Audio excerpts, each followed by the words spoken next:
Hello everyone, welcome to Int8, a webinar series by Segmind. Today we have Mitesh Agrawal, Head of Cloud and a founding member at Lambda Labs, a company working towards providing GPU cloud built for deep learning. Mitesh's main interest lies in designing large-scale clusters for GPU compute. His expertise lies in architecting scalable compute for deep learning use cases that include large-scale training and inferencing. He's currently working on much awaited H100 GPU availability on Lambda Cloud. So without further delay, let me welcome Mitesh to our webinar. Welcome, Mitesh.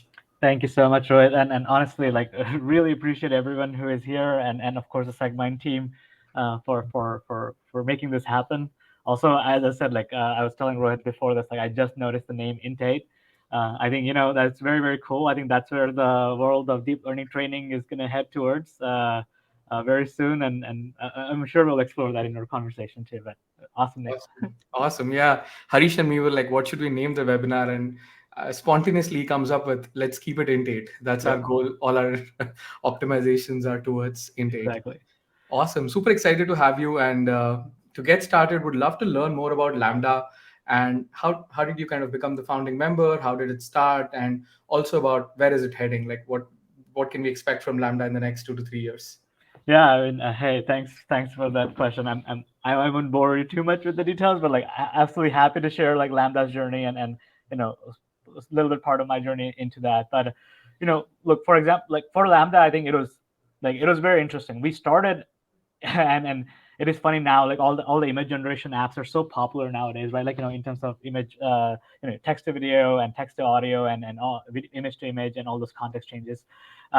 Lambda in 2016, 2017 had an app called Dreamscope. It's a consumer application. It was available on iOS, and basically it had a transpose style learning neural network that used to run. So I could upload my photo like this, and then I said, hey, I want to make me look like a Van Gogh style painting, and it'll add all those Van Gogh style Starry Night kind of style layers and stuff like that. Similarly, I want to look at like a cyberpunk or whatever kind of Star Wars type theme, and it would make that happen. And this was using none of the stable diffusion or kind of any of the current image models. This was transfer style learning back from 2016, 2017 when they were the state of the art models. So Lambda kind of started with that, and we had a really good download. We had 1 million downloads very quickly kind of application. And but the unfortunate thing was we couldn't make it generate revenue as much, or it wasn't sufficient for us to continue the company. The revenue wasn't sufficient. But what we did was Steven, who's the founder of Lambda, identified basically a gap in the market where look, we were using AWS at the time as our cloud backend, and identified a gap that look, people go to cloud because it's easy to spin up and stuff. But even on cloud, at least in 2017, setting up a deep learning environment was just a pain, right? Setting up CUDA drivers, setting up GPU drivers, all the dependencies then that are associated with TensorFlow and PyTorch, and at that time Keras and Caffe was just an absolute nightmare. It would take you days to set it up either on cloud or your own machines. So we saw this opportunity where we could sell the machines, and everything else. The machines are commodity, right? There's NVIDIA GPUs, Intel or AMD CPUs, everything else is it's not like those machines were some kind of new invention, right? Everyone had those. Companies like Dell, HP, AWS all had those machines. But what we did was we created something called Lambda Stack. Basically, it's a Debian repository sitting on top of Ubuntu, Linux, and what we said was okay, everything, all of the drivers, and which is all open source, right? CUDA is licensed, but it's available if you buy the card. So everything was open source. So we packaged it as a Debian repo, and that it's all you don't have to manage dependencies. You just do a one-line sudo apt-get update command, and it just updates it, right? And that just made the machine so much more usable right away in terms of spinning up a container or spinning up Docker containers or having updating your PyTorch or TensorFlow or stuff like that. So basically, we started getting traction by selling initially workstations and kind of the early hardware stuff. The one thing we did optimize on the hardware side was, first of all, as many dense GPUs in a machine. So we came up with 4 GPU workstations and 8 or even up to 10 GPU servers. So we tried to kind of really pack them. And then the second optimization was around networking. It's okay, instead of using the standard 10 GB NICs that were part of the servers, we worked with our manufacturers to make sure that they were 100 GB NICs, or even as InfiniBand came around, then that became 200 GB, and now in the new generation we're talking about 400 GB, gigabits, right? So gigabits per second. So Gbps. So that was like the two optimization on hardware side. But again, the idea was to really focus on deep learning engineers and deep learning applications, and only to design the hardware and the software stack in terms of that. So that's kind of how we started, and that took off, and it took off as an idea which was generating revenue and profit for Lambda. So we were, luckily enough for a young company, we were a profit generating company. So as we grew, like we got more mature, and we learned how to go from workstations to servers to rack level compute. So like having multiple servers in a single rack in data center, to having multiple racks. So like basically in terms of GPU numbers, going from 4 GPU to 8 GPU to like 96 GPUs Wow. to like 1024 to now like 2048 for like now it's just like 10,000. We can do deployments like in very very high number, basically as long as the networking setup can be done, right? So that came with maturity, and that's how our product line kind of expanded too, for Lambda. And then finally last year, like look, what we saw was that especially with the advent of like generative AI applications and large language model training boosts, like everyone now talks about it, of course, and we were starting to see kind of the early phases where like companies were starting to train their own large language models, so they needed a lot of GPU compute.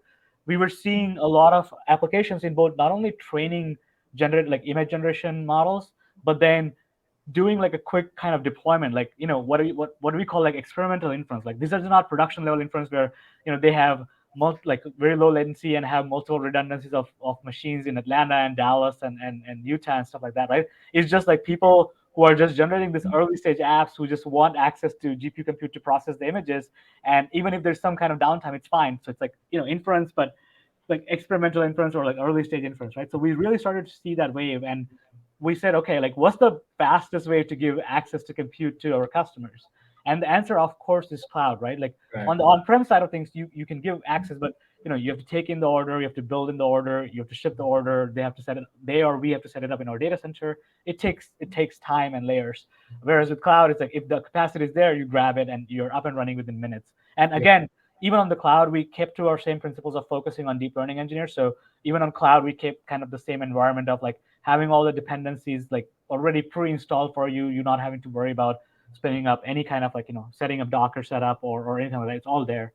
So last year, so this is where like now Lambda is today, and what we're focusing really on in the future is, okay, like we have like focused, we have started to focus on our cloud offering, and like really saw on not only because of course it's easier for us, but like we also saw like there is a massive growth, like we have seen massive growth in the demand curve there, right, on the cloud side. So that's kind of our current focus. So our like within cloud, like there's multiple layers. Like the first and foremost is like, look, Lambda really wants to be one of the best deep learning platforms, compute platforms for training neural networks, right? Like that's Right. our first and foremost. Like Lambda has been always been a training neural network company, and now we're thinking about adding inference slowly. And as we are, again, this is the next step of maturity in the company. But for us, the first and foremost is to get to like a really amazing training platform, right?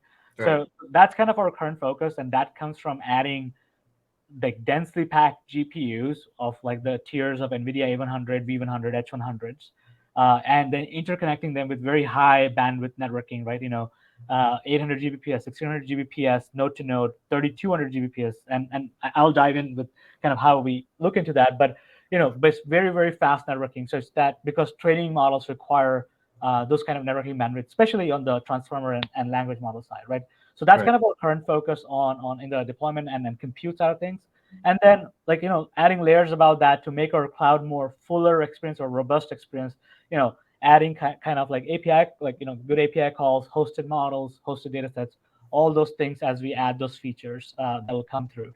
So that's kind of what we envision going forward for the next few years in terms of building like a really good platform for a machine learning engineer. And then personally, just to wrap it up, personally for myself, my journey was I did chemical engineering. I had a startup in the chemical engineering space right after college that failed. Now I have to say that was a good experience, even though it felt really bad at the time. But it is what it is. I worked in quantitative finance, which is where my first kind of interaction with some of the very early machine learning models. And look, these were even not true deep learning models; these were like prediction machine learning models.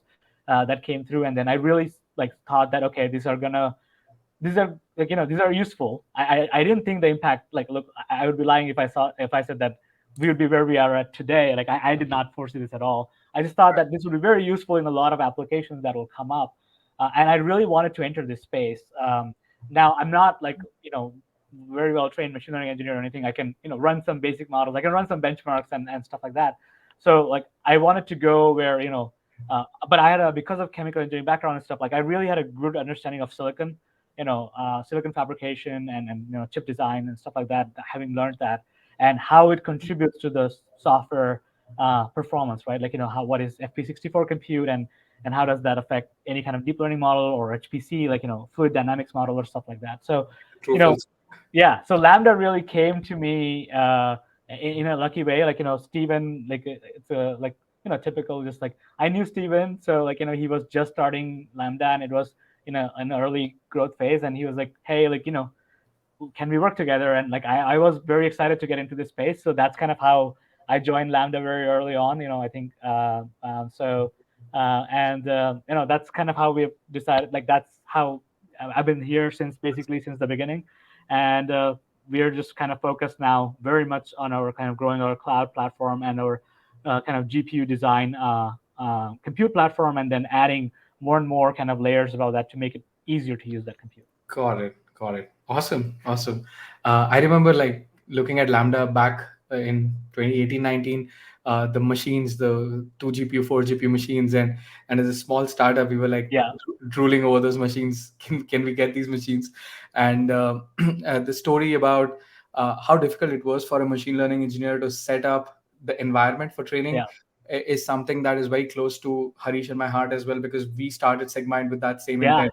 But on the software side, like once we have the GPU or the compute, it wasn't really straightforward to like get started with your experiment. Um, and yeah, I think it's a great problem to kind of pursue. And in a nutshell, if I can understand, like you guys started as workstation guys, and then you're transitioning towards cloud, which is more scalable, and also you can kind of use it for like 1 hour, 2 hours, yeah. GPUs like A100, H100, and then get your work done, and then get Yeah, and look, traditionally cloud has had a pricing problem in the sense of like, I think, like look, the on-demand GPU prices and stuff has been very high.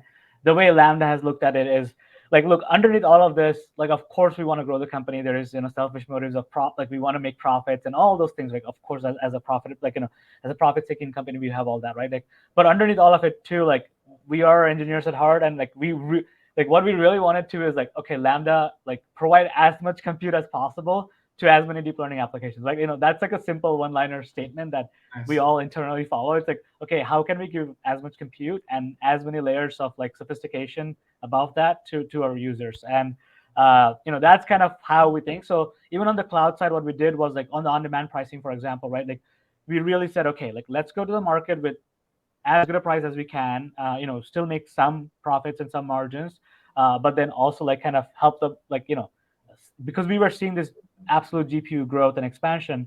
Like okay, like because like Lambda is a new name, right? Like we wanted to capture that namespace or mind space of people too. So that was one way to create a short term kind of differentiation. I think now the market, everyone is going to like look at everyone else's pricing and stuff like that, and Right. going to collaborate, sorry, going to like conglomerate around similar kind of pricing setups. But yeah, like that's kind of the cool thing about like cloud is like as you said, it's like scalable. It allows us for faster kind of output. Once the first designs are done and once the first validations are done, then you can deploy them. Basically, the speed of deployment is the speed of the amount of GPUs you can get. You Is can get. that it becomes, and that's kind of what the interesting part about the cloud there is. Right, right. I mean, for startups like us and a few other founders that I know, Lambda has been the go-to for GPU side of things, because pricing has been really attractive, and I think you've I don't know if it's price wars, but it's really helped us and a few other startups like get started without really worrying a lot, or Yeah. worrying one fourth as compared to Yeah, AWS. or even getting allocation, right? Like look, with I remember when like when I like going to AWS, like you could get like a few GPUs, but then if you wanted to go scale beyond a few GPUs, like when I'm talking like beyond 8 GPUs, 10 GPUs, it's like okay, like like you really have to get into a contract or things like those, right? And like what we are trying to do is like make our like kind of just availability as much as possible. Now, like look, I also want to be honest, like Lambda right now is facing, we don't have as much capacity as we would ideally like, right? So like of course we are also facing that challenge of like how much GPU capacity is available and things like those. So you know we also have to figure out how to continuously add GPUs, and adding compute is like a capital intensive business as well. So Right. the balancing of that is, it's an interesting challenge, I think, for a cloud compute startup, and like we're hoping to like continuously solve it, and then also just make the platform better and better. That there's just a lot of stickiness around the usage. Got it. Awesome. So we spoke about, so you spoke about a lot of generative use cases pop up in the last 1 year Yeah, or so, and looks like you've got a lot of sneak peek on different yeah. startups training much before OpenAI and ChatGPT became famous. So, what kind of nature of jobs are predominantly being run on Lambda? Is it more of training? Is it more of inferences, or is it mix of both? And where do you see this heading? Is Are you going to, Yeah. as Lambda, going to focus more on training, or you're open to kind of looking at inferencing as well?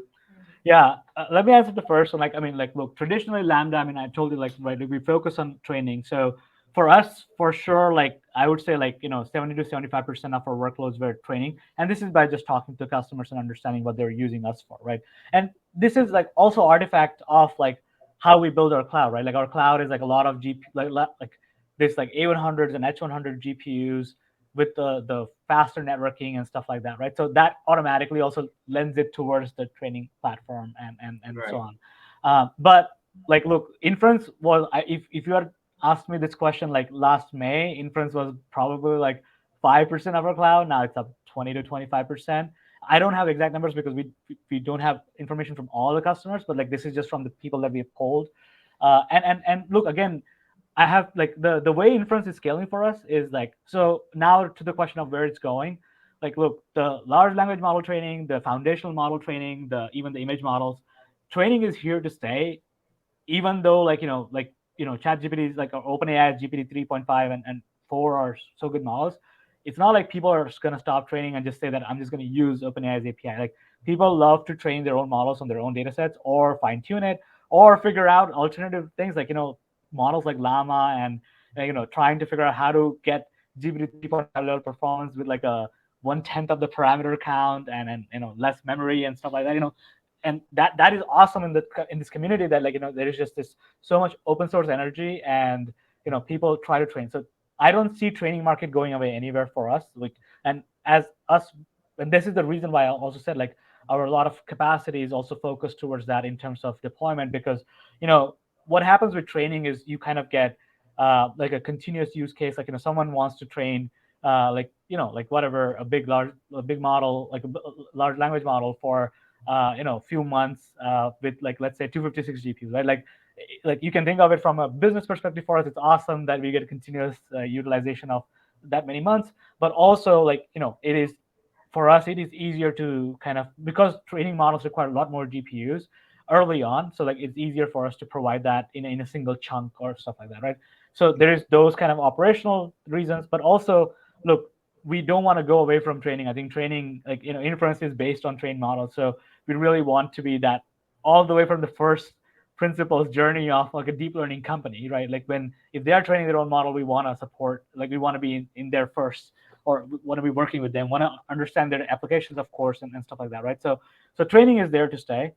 Inference, look, true inference, I mean, like, look, if Uber comes to Lambda tomorrow and like they say, tell us like, hey, we want to run our inference on our app, for if they use deep learning on their app, which I'm sure they do, like we'll be honest with them, as like, man, we don't have data centers in Europe and Canada and US and India to like run your local data sets like locally and do Right. the routing. Like that's something that we have not reached that scale yet, right? Like of course we aspire to it, but like we have not. So for those kind of production inferences at that scale, like of course we're going to be very upfront and like, look, like we cannot support it. And that's a huge spend in terms of, if you look at the overall market, right? So automatically, but just by just not having the right like setup for that, like that doesn't exist for us. right Right. now. Now we're going to, of course, aspire to it, right? Like that's the kind of ultimate goal, to grow that cloud. But as I said, like inference is continuously growing for us because of this kind of, smaller generative apps that are, especially like, yeah, especially in the app space, but also like, websites and people just using generative setup internally for their own use cases. So we are starting to see a lot of like people running some inference use cases on Lambda, and we really want to capture those. You can imagine these are startups, right? So we really want to be, and that's like kind of our field right now, and we really love kind of that, getting that flow to us, because even though, yeah, sure, like if they suddenly reach 100 million users, like like I don't know if they'll want to use us, but like at least until million users, 10 million users, they'll be like growing with us, and then hopefully by that time that they reach it too, we also have multiple Enough. data centers in multiple places and things like that, right? So that's kind of how we think about it. So inference for us is very, very, it's coming up, and like, look, the toolkits to make it better, like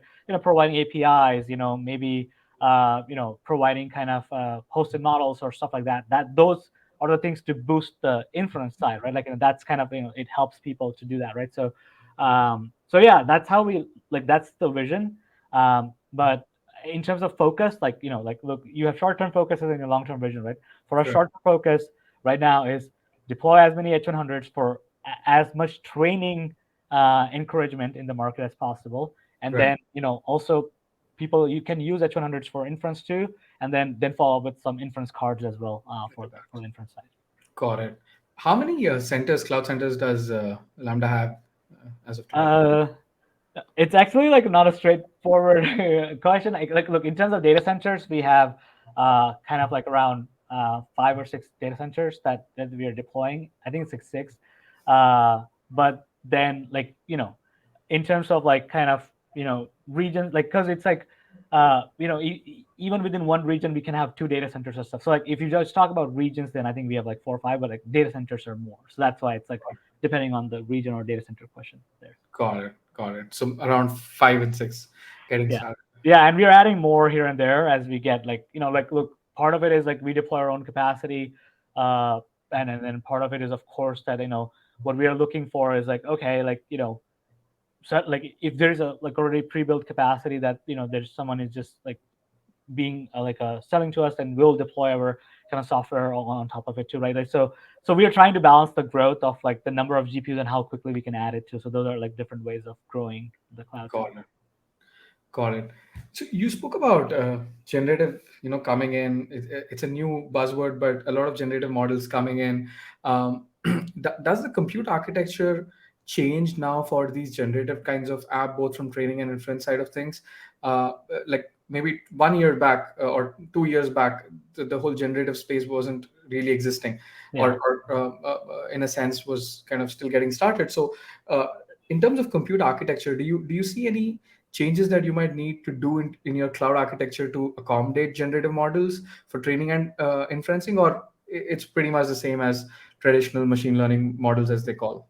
Uh, so yeah, so I mean, like, look, for us, luckily we like we are like we started like really focusing on cloud over the last year and a half, 2 years. So like our setup was already accounting for this kind of models. But like, look, to be honest, it's kind of like the type of models matters more than whether they're generative AI or not. Like, within generative AI, we could talk about kind of like image models, like Stable Diffusion, or any of the other image models that are out there, which for them, for training, for example, they still require the highest powered, like the best GPUs to like really train faster.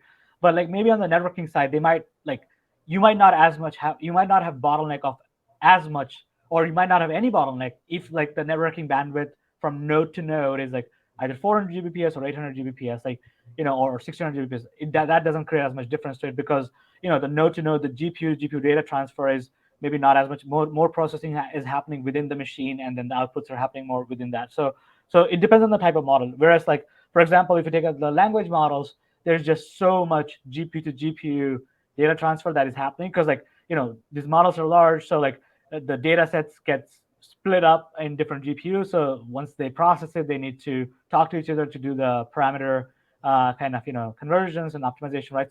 So basically there you really need, like, you can imagine when GPUs are talking to each other, then then you really need fast networking across the board, because the faster it is, well, the faster the data will flow. There's and it just depends on what the bottleneck is. Like, maybe for some language models, like 400 Gbps is enough. It probably only causes like 2 to 3% slowdown. But if it's like a large parameter model, then it will cause you like the more the parameters, then you really need higher and higher networking bandwidth. Otherwise, like at lower networking bandwidth, instead of bottlenecking on GPU, which is the ideal state, like you always want to fully utilize your GPU and bottleneck on GPU rather than other factors like storage speed or networking speed or things like that, right? So, Right. so that's kind of what you're trying to avoid. So to answer your question, like, look, what is happening overall is just as on the training side, as the models are getting bigger, you need GPUs with higher memory to fit your batch size, and then you need faster and faster networking to accommodate for the fast GPU to GPU data transfer. Right. So what I can tell you in terms of like quantitative terms is like, look, like a year ago, 1600 gigabits per second was the state of the art GPU node to node communication interface, either through InfiniBand, Mellanox, or Rocky.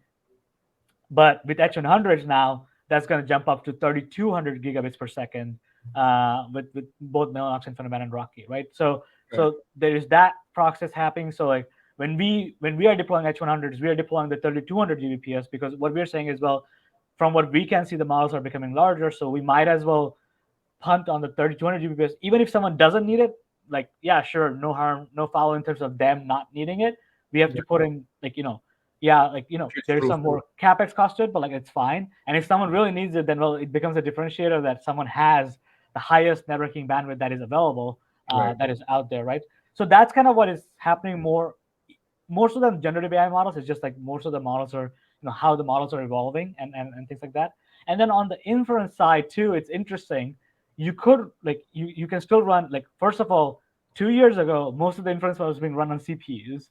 Right. Then came along the T4s and the those early inference cards from NVIDIA that really, like, sped up the inference on them. And these were like lower GPU memory, like 16 GB GPU memory cards that allowed for inference and stuff like that, because inference didn't need as much GPU memory. You just Right. like needed to do the same operation over and over and over again, right? So these were like, comparatively cheaper cards and stuff like that. Now the funny thing is the models are becoming so much larger that even inference sets are becoming larger. So people are starting to use even the A100s and H100s for even inference. Right. But also, like, of course, there's new inference cards that are coming. A10, which has 24 GB of memory, that'll come out offer as an inference card. So so we are seeing kind of the trend where the basically the general underlying trend is it's towards the GPU, like go towards GPU compute rather. Either it's for training or inference. Now, Right. of course, like there are exceptions. In the sense, exceptions, like, there's some aspects that you're not, well, like you might as well go with CPU training, because CPU inference, sorry, because CPUs are so much cheaper, and you don't need the GPU. So that's totally fine to do that as well. I'm just saying a general purpose trend is like more and more people are using GPUs, Right. and it's bigger memory GPUs that are better, because also, like, look, time value of money, right? Like, people are saying that if I can truly scale the model, like in training purposes, and if I can train, like, say, a model in 6 months using 1024 GPUs, and if I can scale that to train that in like 3.5 or 4 months using 2048 GPUs, well, it saves me, yeah, like, I mean, I have to pay more, a little bit more or equivalent amount, but it saves me 2 months of time. So, like, I can get the model out to the market faster, or Right. utilize it. So all these different kind of pros and con questions are coming up in training, and this is why the GPU demand is coming up too, because Right. larger models, people are saying more GPUs the better, because I can train faster.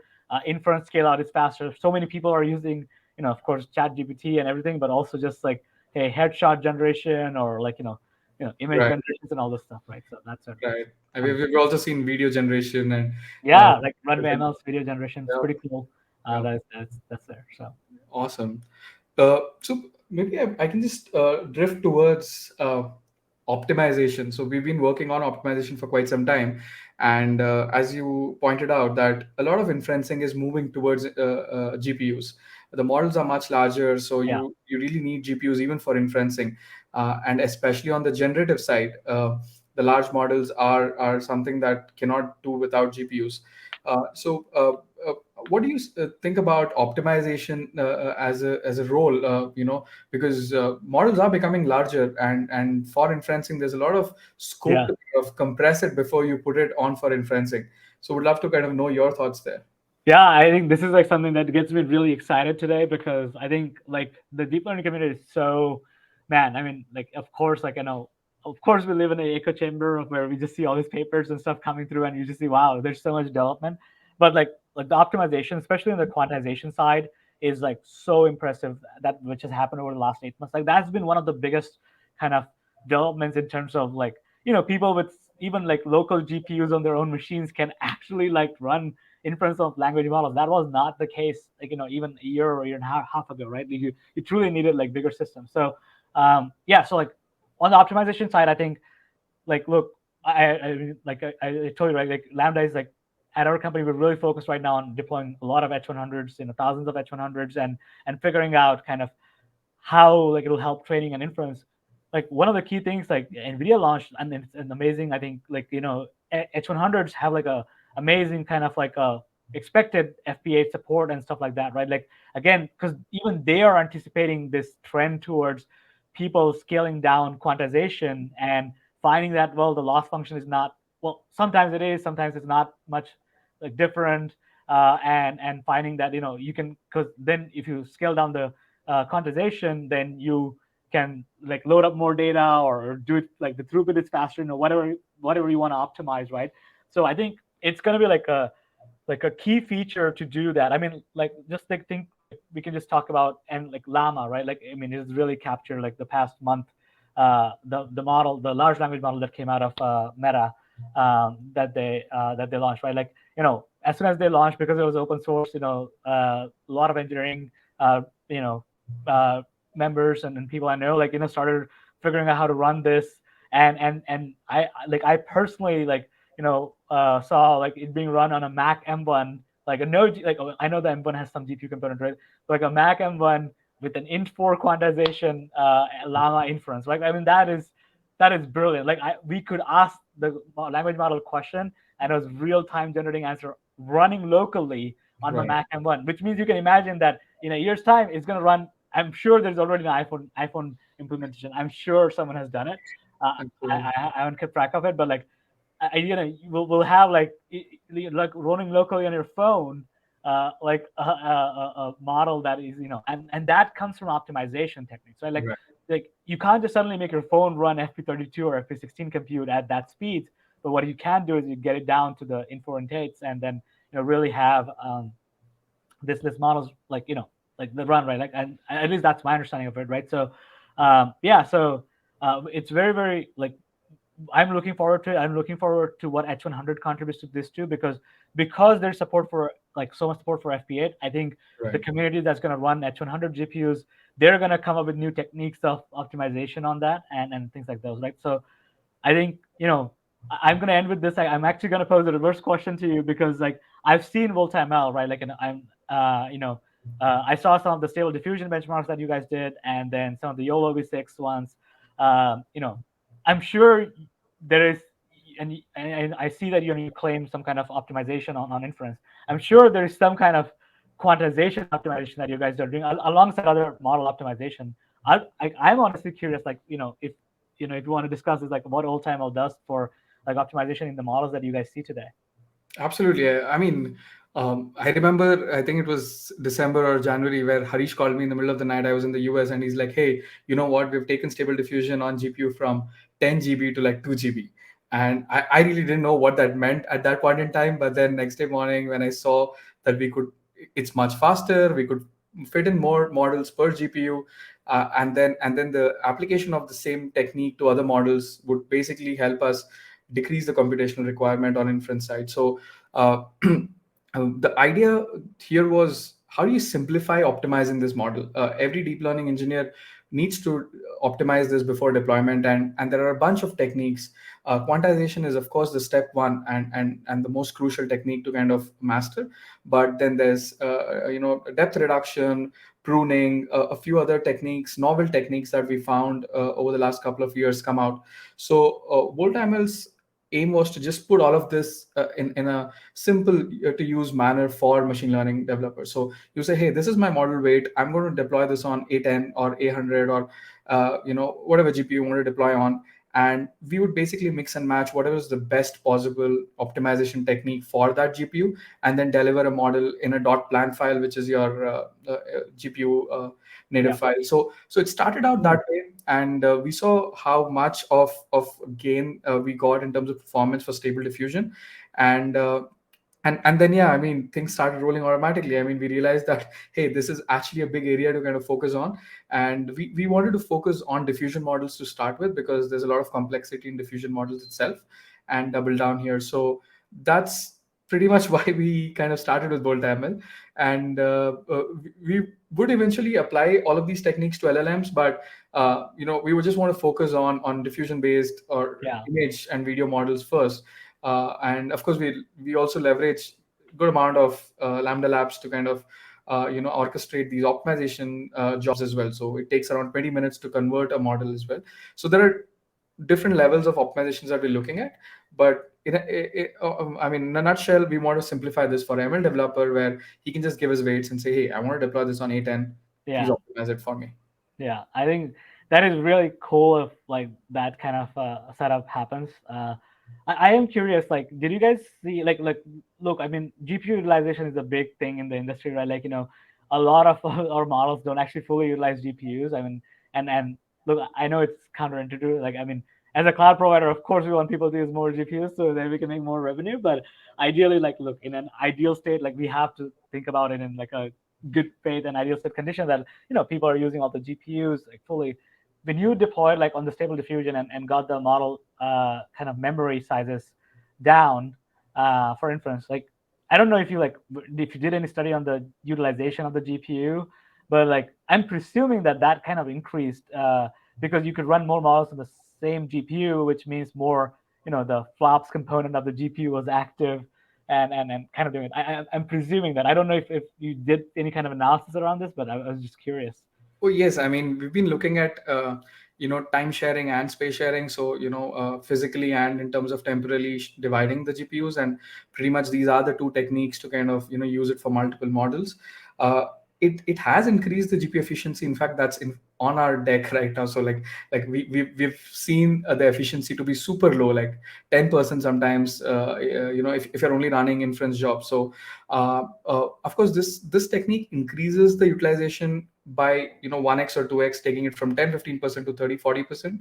um, and we still have some bottlenecks, including networking. You can put in 20 models on 80 gig of 800, but networking is going to be a big challenge. If Yeah, you yeah, start getting a lot of parallel calls, how are you going to route it, how are you going yeah, to queue it, and each request comes with good amount of payload. And as we move towards video generation, people will send us video and we'll send back video real time. So there are other bottlenecks, but we're definitely in the direction of improving GPU efficiency. That's the core metric that we are looking at today. And one of the larger things that we anticipate is adding in training as well. So what happens is we're able to manage inference plus training parallelly on a single system. So in early hours of a day, and you're not getting a lot of inferences, that time can be used for training, and then when the inference load increases, you can use it for inference and then decrease your training jobs. yeah, So I feel that's the final model that we're heading towards, and that's when we will achieve like 70-80% GPU efficiency as we go along. We are in that direction, but we're quite far off from that 70-80 number. It feels like early days of IC engine, where we've just reached 10-15%, and there's so much scope, but there are no mechanical limitations or heat yeah. transfer limitations here. So I feel in the next 3 to 5 years we will hit 70-80% as an industry itself, uh, in this I space. think that is a really cool insight. And then like the training and inference on the same GPU. I mean, like look from just like a pure whether it's happening or it's already happening. Like I said, like we're seeing people doing inference on A100s and even H100s and stuff like that, right? So that's kind of already like Yeah. starting to like happen, and like so basically what I'm saying is both the applications now are starting to use the same pool of GPUs. Now it's about whether they can run at the same time, or as you said, like the sharing part of it. I personally haven't seen yet like training and inference shared together on the same GPU yet, but like that would be like really like Right. that would be quite something, because like then that really gives you so much control over the utilization. Yeah, I Yeah. mean like, that is a really good insight. I did it like I was just reading about the like I was just looking at the GitHub for voltaML just before this, and then I saw a few of the techniques that you guys have disclosed, and yeah, I was just curious about the utilization part of it from my side, because I haven't seen any studies, but like but I assume that it'll increase it. Right. I mean, uh, Harish, our CTO, kind of is probably knee deep into all these optimizations. So I know the top layer of it, but exactly what quantizations are happening, what pruning is happening, and his only thing every day in the morning is, hey, I found one more A100 on Lambda. I'm just going to take it. Can I take it? I'm like, go ahead, block it. So we've been Thanks for that. yeah, Yeah. we've been using a lot of A100s on Lambda. Awesome. So yeah, this has been really good. I'll probably open it up to questions. Yeah. And thanks a lot for spending time today. I really like chatting with you. And Yeah, me too, honestly. And again, thanks everyone for listening. Uh, I mean, as we all kind of like figure this thing, these are all such new developments that like I am learning so much, like in the sense of like, and part of my assumptions are probably even false or stuff like that underlying, because you just get a new information and you kind of read some thread about it or some paper about it, and then you actually say, oh, like someone says, oh no, this is like the original author comes and say, okay, this is actually how it works. So it's like just an interesting time to be in this space, to absolutely. just learn so much about this. Absolutely, absolutely. Awesome. And everyone who's joining us, thanks so much. I know it's Good Friday. It's pretty much holiday around the globe. So thanks so much for joining in. You can send in your questions in the chat. I think there are two sections, questions and chat. Maybe we can use chat section for questions. And I already have one question, Mitesh. It's from Rinal Pai. And he's asking, what's the typical CapEx spend on setting up a data center? Yeah, I started smiling when I saw that. Oh my god, that is such a complex question. Um, it, it is very capital intensive, Mineral. That's the baseline. Now the capex spend, it really depends on how much power availability and how much GPU deployment that you're doing, right? Like so, for example, like you know, typically like data centers, you know, a few years ago where like these data centers had like 10, 15 kilowatt per rack, and they would be few megawatts facilities and stuff like that, like 8 megawatts or 7 megawatts or 10. Now, like for the GPU deployments, like our Lambda zone racks, and like what we see typically are the rack, like at a rack level, the power density has gone up to like 40, 50 kilowatts, right? Because like look, like a A100 server was consuming what, 5 kilowatts. H100 server is consuming 10 kilowatts per server. So to rack like 3 or 4 in a server, you need 40 to 50 kilowatts. If you have only 15 or 12 kilowatts, you can only rack one server per rack. I mean, man, the footprint on that was just like would just like balloon out of it, right? Wow. So to coming back to the capex side of things, like so the power, like the data centers have a lot of power. That like so like now new data centers are 15 megawatts, 20 megawatts, even bigger facilities. So it just depends on how much power you're deploying, and then like if which type, like how many GPUs, H100, A100. The way we calculate capex spend is like, so I'm sorry, I can't provide like a typical number. The way like but the way we calculate it is, of course, how many GPUs time the spend on the GPU compute nodes, the networking setup, and things like that, and that's your capital expenditures that goes in, and then operating expenditures are the power commits that you do, like how much power you're using per month in terms of kilowatts, and then you have, of course, the other kind of on the people side and operational heads, kind of support heads and stuff like that, right? So adding all that together is kind of how you estimate the capex. I think, you know, like I wish I could give like, I mean, like look, A100 servers are what, like 150 to somewhere between 150 200K. So like let's say that's an 8x server, right? So if you're deploying 100 like 96 GPUs, which is multiple of 12, then that's just 1.5 million just in like, and this is just a hypothetical number. I'm not saying that people are only deploying 96 GPUs. I'm just saying that you start to add up like 1.2 million just in GPU servers, right? Then you have networking costs, which is probably like 100 to 200K, and then the OpEx costs are anywhere like depending on the power costs and stuff like that, it could be, anywhere from 20 to 30% of that, right? So you basically add that up to get a capex spend. So the more the number of GPUs, the bigger it is. Of course, all of us are rushing to deploy as many GPUs as we can. I mean, I can speak about Lambda, right? Like, we are really working hard on massive fleets of H100s, and providing as many H100s to the world, for compute. So that's kind of the overall answer there. Got it. Got it. You spoke about 10 kilowatts for H100. For a single server. Yeah. What's happening with HVAC? Like, how do you really cool these data Oof. centers? Yeah.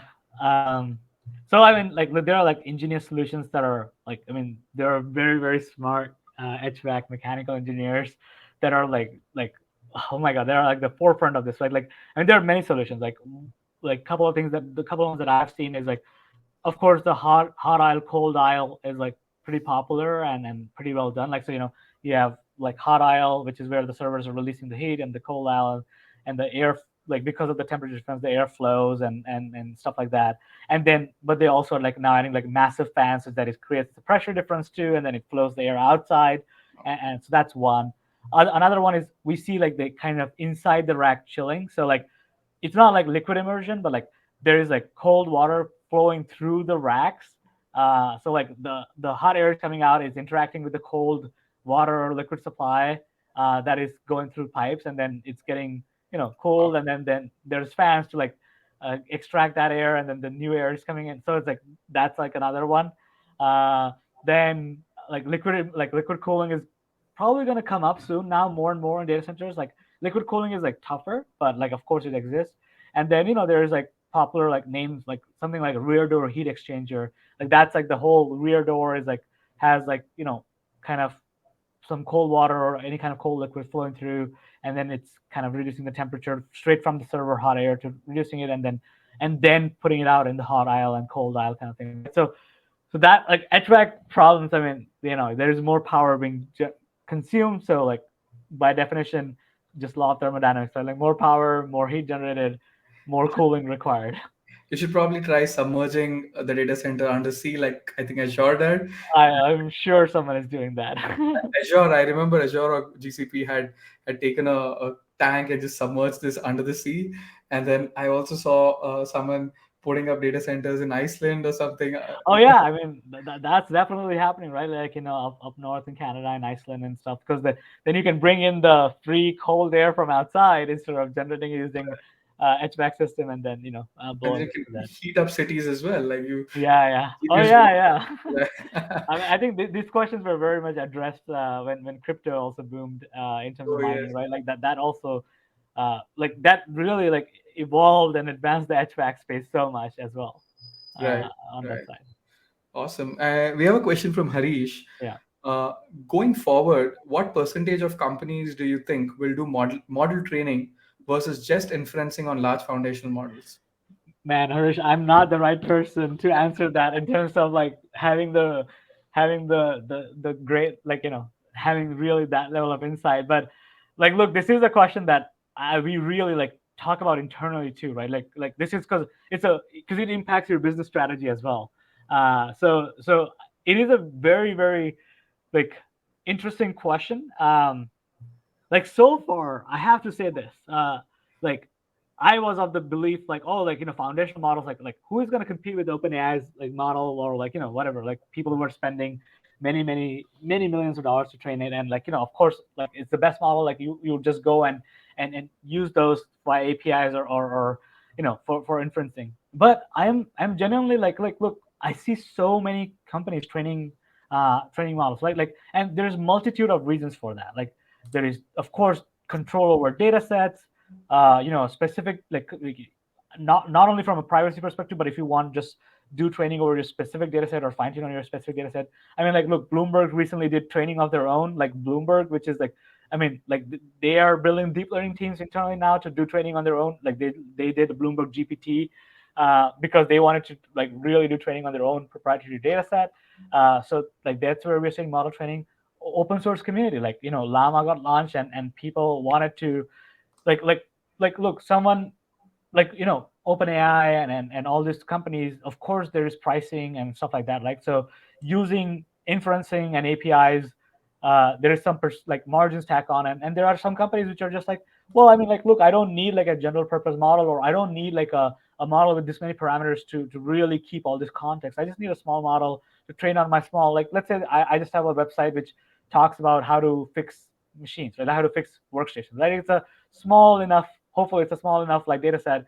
I just need a model to train on that such that anyone who hits my website can just chat with my bot that I just created, training locally and Right. stuff like that. And because, like, look, model training, having control of your model training is important, right? The more, like, you constantly update your data, right? So you want to train it or fine tune it on that. So having that local model training is important. So I what I can say is, like, I don't know exactly how it'll grow. Like, I mean, both sides of the equations are growing. Overall, the market is growing, and both sides of the equations are growing, right? Like, people are just using kind of the foundational models, APIs from the companies, and growing their applications and focusing on their own business through that. Like like, for example, if you are doing copyright or ad marketing generation, and you want to focus on the best way to provide the UI UX for that, and best way to integrate with Facebook and Google for that, you might not be as focused on training a model, so you are using OpenAI's API or stuff like that. Or, as I said, like, people could be using their own model training to do some things, right? So Right. uh, yeah, it just depends. I would say, like, but what I would say is, when you ask what percentage. Oh, sorry, I think my internet just dropped a little bit, but Yeah. I'm back. What percentage? I think, uh, you know, I do believe, like, I still do believe, as I thought like a few months ago, that, like, more and more people will start using inferencing on large language models. So I think the percentage there will increase, and maybe that'll go over 50% in the coming future, because, like, look, companies want to focus on applications, right? Like, you know they Right. have raised their funding on that. Their user base doesn't care if, like, you trained your own model or if you're using OpenAI's model. They just said they just want the best experience, so they might go towards the inferencing side of things. So I do feel that that's going to happen, and, like, look, that's where, like, OpenAI and Anthropic and Character, these guys are growing. Like, they are getting so much response Right. from the market too. So my inclination is that the percentage of those companies will the percentage of companies doing inference on large foundational models will increase over time. Right. I don't know what will that percentage be though. Pretty hard questions Yeah, question to like really predict, but thanks. Awesome. Maybe we'll just take one last question, yeah. and it is from Rinal again. He's asking, given the increased importance of GPUs, where do cloud providers like AWS, Azure stand on GPU cost optimizations? I don't know if I understand this. Like, I don't know if Miral is asking about GPU cost optimizations to the customers or their own intern, like, whether, like, they have figured out how to get, like, really good pricing on GPU or stuff like that. But yeah, I mean, like, look, yeah, okay, to customers, okay, that's what I presume. Look, GPUs are going to become a big part of story at AWS Azure. I mean, they already are. Like, look, like, that's the reality of it. Like it's already at AWS, Azure, GCP kind of cloud providers. It's already, GPUs are a major part of the strategy moving forward now, because it's driving now substantial part of their revenue. It's not just CPU and storage and networking, like, or egress, right? Like, it's GPUs are starting to drive substantial part of revenue across the board. So I think it's going to become an important part of the story. And because of that, like, companies will try and capture that revenue, which automatically means pricing pressure, right? Like, you will start to see pricing pressure in the market. And look, when you are committing to multi GPU, multi-year contracts, you already see that. Like, you can go and get, like, a great discount on whatever the uh, advertised pricing is on AWS or Azure, right? Like, so that is already there when you commit upfront. I think it's going to come in even more. Like, the pricing pressure will also come, or cost optimizations will even come more from the perspective of, like, on demand or spot uses as well. And then finally, I think, like, look, the cost optimization will, if cloud providers don't solve it fully, of course, like, as Segmind does today, or companies who do optimizations on the model side, they will figure it out, and they will say, well, what, like, GPU cloud providers are not providing great pricing, and it's not good enough for a business. Well, we're gonna figure out how to get the models to run faster and utilize more of the GPUs to bring down your average cost per inference run, or whatever, per image creation, right? So there's multiple layers of optimization that will continue to happen. So as has always been the case, the cost of compute will go down, but as has always been the case, the requirement for compute will go up. Okay. So it's a constant balance that will continue to stay there. Right. Right. Awesome. Awesome. So awesome. I think we're almost at the end of Yeah, the webinar. So thank you so much. And if anyone wants to follow Lambda Labs, they are on LinkedIn and Twitter. Mitesh please is do. also on LinkedIn and Twitter, and you can go ahead and shoot in some questions if you have. And hopefully, we should do one more in 3 or 6 months to see where things have headed. Hopefully, we'll do it when we have the H100 very soon launched, and then I can tell you all about how that deployment has gone. Oh yes, absolutely, But absolutely. no, thank you everyone, honestly, for joining in and for the questions, and then also just like listening in. Really appreciate it. Awesome. And thank Thanks. you, Rohit and Zaid from Segmind for this. Thank you so much, Mitesh. It was great talking to you. Catch up soon. Thank Cheers. you. Bye. Bye bye. Bye, everyone.